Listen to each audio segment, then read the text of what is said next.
अरे बहू, जल्दी से तैयार हो जा। आज तेरी मामी सास का फ़ोन आया था। कह रही थी कि वंदना का रिज़ल्ट बहुत अच्छा आया है, तो इसी उपलक्ष्य में छोटा सा आयोजन किया है।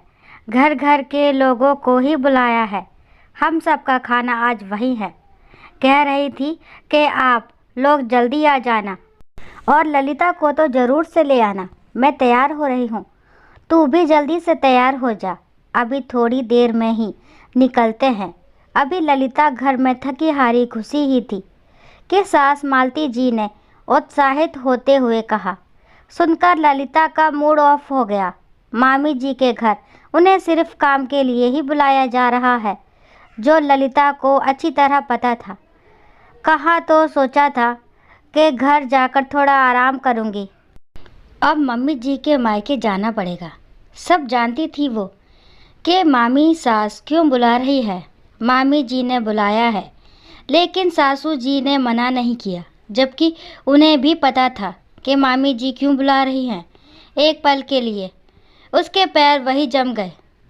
उसे वहाँ चुपचाप खड़ा देखकर मालती जी ने कहा, अरे बहू, जल्दी कर, हमें जल्दी ही बुलाया है, जाकर थोड़ी बहुत उनकी मदद कर देंगे। ललिता ने मन में कहा, मामी जी तो बस काम के लिए ही बुला रही हैं।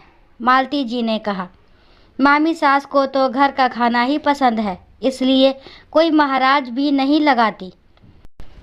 अब हम तो घर के लोग हैं, जाकर सिर्फ खाते हुए ही तो अच्छा नहीं लगता। उनकी बहू ने भी कहा है कि ललिता भाभी को ज़रूर लेके आना, इसलिए थोड़ी बहुत मदद करवा देंगे। मदद, ये शब्द हथौड़े की तरह ललिता के दिमाग पर लग रहे थे। मामी सास महाराज क्यों नहीं लगाती, ये वो अच्छे से जानती थी। एक तो उनके पैसे की बचत हो जाती है, और इस मदद सब से तो उन लोगों का दूर दूर तक कोई नाता नहीं था। मम्मी जी जाती हैं उन लोगों की मदद करने के लिए, पर वो लोग तो खुद ही सारा काम ललिता पर डालकर आराम फरमाने बैठ जाते हैं। भला कौन मदद करता है उसकी? सब तो बैठ जाते हैं पंचायती करने के लिए, और बहू होने के नाते लगा देते हैं ललिता को काम पर। अब 25-25 लोगों का खाना बनाना कोई मामूली सी बात तो है नहीं, और ऐसा भी नहीं कि कुछ तैयारी पहले से करके रख दी हो। पूरा काम डाल देते हैं ललिता के ऊपर।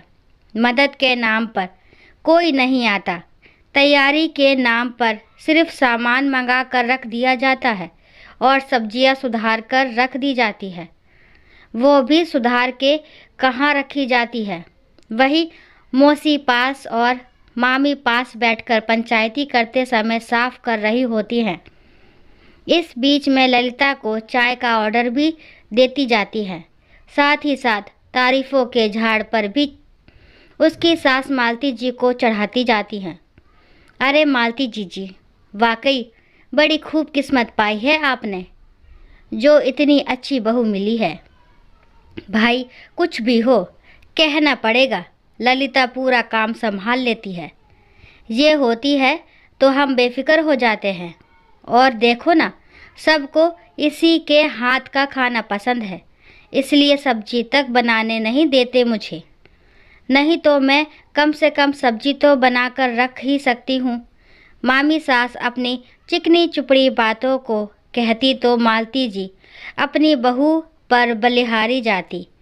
लेकिन अभी पिछली बार की ही बात है, नाना ससुर जी का श्राद्ध था। मामी सास ने अपनी ननदों के परिवारों को और अपनी बहनों के परिवारों को बुलाया था। कुल मिलाकर के 40 लोग हो गए थे। उस दिन भी मालती जी ने ललिता की छुट्टी करवा दी, क्योंकि श्राद्ध तो सुबह ही निकलना था। लेकिन घर का काम काज में 11 बज गए। तब तक तो मामी जी के 3-4 बार फ़ोन आ गए, अरे जीजी कब तक आओगी? और मालती जी इसी बात पर अपनी भाभी पर बलिहारी जा रही थी कि भाभी का उनसे कितना प्रेम है। इस बार तो ललिता ने भी सोचा कि अब मामी सास की बहू आ चुकी है, तो चलो, मदद तो मिल ही जाएगी। मदद क्या मिल जाएगी, बल्कि मैं उसकी मदद कर दूंगी। आखिर मेरी देवरानी जो ठहरी। पर जब ललिता वहां पहुंची तो कोई तैयारी ही नहीं थी। मामी जी ने तो थोड़े से आटे की पूड़ी बनाकर मिठाई और सब्जी बाजार से मंगाकर भोग लगा दिया था और अब ललिता का इंतज़ार हो रहा था। जब मालती जी ने इस बारे में पूछा तो मामी जी बोली, अरे सबको ललिता के हाथ का ही खाना पसंद है, इसलिए महाराज नहीं लगाया।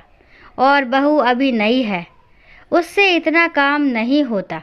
ललिता को तो आदत हो चुकी है। वैसे भी सबका बुलावा तो दोपहर का है। मालती जी ने तो कुछ नहीं कहा, पर ललिता को सब कुछ समझ में आ रहा था। महाराज के पैसे बचाने के चक्कर में उससे सारा काम करवा लिया जाता है और अब नई बहू के होते हुए भी ललिता को ही काम पर लगाया जा रहा है। पर मालती जी के कारण आखिर वहाँ ललिता को ही काम पर लगना पड़ा। यहाँ तक कि उनकी बेटी वंदना भी ललिता की मदद के लिए नहीं आई और सहेलियों के साथ घूमने चली गई। इस कारण इस बार चाहे कुछ भी हो जाए, ललिता ने मन पक्का कर लिया था। उसे महाराज की कोई जगह नहीं लेनी, चाहे कुछ भी हो जाए। उसे अब अपने आप को इस्तेमाल करने से रोकना है। सोचते सोचते ललिता ने कहा, मैं शाम को आ जाऊंगी, आप चाहो तो अभी चले जाओ, लेकिन मामी जी को तो तेरे हाथ का खाना पसंद है और उन्होंने खास कर कहा है कि ललिता को लेकर आना। मालती जी बोली, मम्मी जी वो सब तो ठीक है, पर मैं अभी अभी तो आई हूँ, थक चुकी हूँ, मैं शाम को ही आऊँगी। अरे कभी कभार तो चलता है, रोज़ तो आकर आराम करती ही हो ना। मालती जी पूरा जोर लगाते हुए बोली। पर इस बार तो ललिता पूरी तरह से तैयार थी। नहीं मम्मी जी, आज वाकई मुझ में हिम्मत नहीं है, मैं शाम को ही आऊँगी। वैसे भी मैं कोई महाराज तो नहीं जो इतने लोगों का खाना बनाती रहूं। मामी जी की बहू अब तो थोड़ी बहुत पुरानी हो चुकी है, वो ये काम संभाल लेगी। आप चले जाइए, आपका मायका आपको ही मुबारक, कहकर ललिता अंदर कमरे में चली गई। मालती जी को ललिता का ये सब कहना बुरा तो लगा, पर समझ में तो उन्हें भी आ रहा था। खैर, उन्हें तो अपने मायके जाना ही था, तो वो अपने मायके पहुंच गई। जाकर देखा तो वहाँ इस बार भी कोई तैयारी नहीं थी। ललिता को उनके साथ ना देखकर मामी जी बोली, अरे जीजी, आप अकेली आई हो, ललिता कहाँ है? भाभी, आज वो बहुत थक गई थी, इसलिए वो नहीं आ पाई, वो शाम को ही आएगी। एक तरह से मामी जी ने ललिता को ही बुलाया था ताकि वे पूरा काम कर सके। ये सुनते ही मामी सास के पैरों तले जमीन खिसक गई। अब इतनी जल्दी महाराज कहाँ से मिलेगा? ऊपर से इतना सामान मंगा लिया, वो अलग। अब काम को देखकर मामी जी उनकी बहू और बेटी के हाथ पैर फूल रहे थे। बहू ने तो हाथ खड़े कर दिए कि मुझसे इतना काम नहीं होगा, या तो मिलकर मदद करवाओ या फिर किसी महाराज को बुला लो। मालती जी को भी समझ में आ गया कि उनकी बहू का सिर्फ इस्तेमाल होता था। आखिरकार बहू और बेटी दोनों मिलकर रसोई में लगी। इधर मामी जी और मालती जी सब्जियां सुधारने लगी, लेकिन खाना बनने तक सबकी हालत पस्त हो चुकी थी। शाम को जब मेहमान आने लगे तब तक वो तैयार भी नहीं हुई थी। ललिता जब शाम को खाने के मौके पर पहुंची तो ना ही मामी जी और ना ही उनकी बहू और बेटी ने उससे ढंग से बात की। पर ललिता को फर्क नहीं पड़ा, उसने तो खाना खाया और वहाँ से रवाना हो गई। अब तो ललिता ने ऐसा ही हमेशा करने लगी तो मामी सास को भी समझ में आ गया कि अब ललिता बेवकूफ़ बनने वाली नहीं। अब धीरे धीरे मामी सास ने भी सिर्फ ननद नंदेऊ को बुलाना शुरू कर दिया। अब ना पूरे परिवार को बुलावा होता था, और बुलावा हुआ भी तो महाराज काम करते थे। दोस्तों आशा करती हूँ ये कहानी आपको ज़रूर पसंद आई होगी। अगर कहानी पसंद आती है तो प्लीज़ मेरे चैनल को लाइक शेयर सब्सक्राइब करना ना भूलें। और इस कहानी के बारे में आपके क्या विचार हैं कमेंट बॉक्स में ज़रूर बताएं। और कहानी को लास्ट तक सुनने के लिए थैंक यू। राम राम, राधे राधे।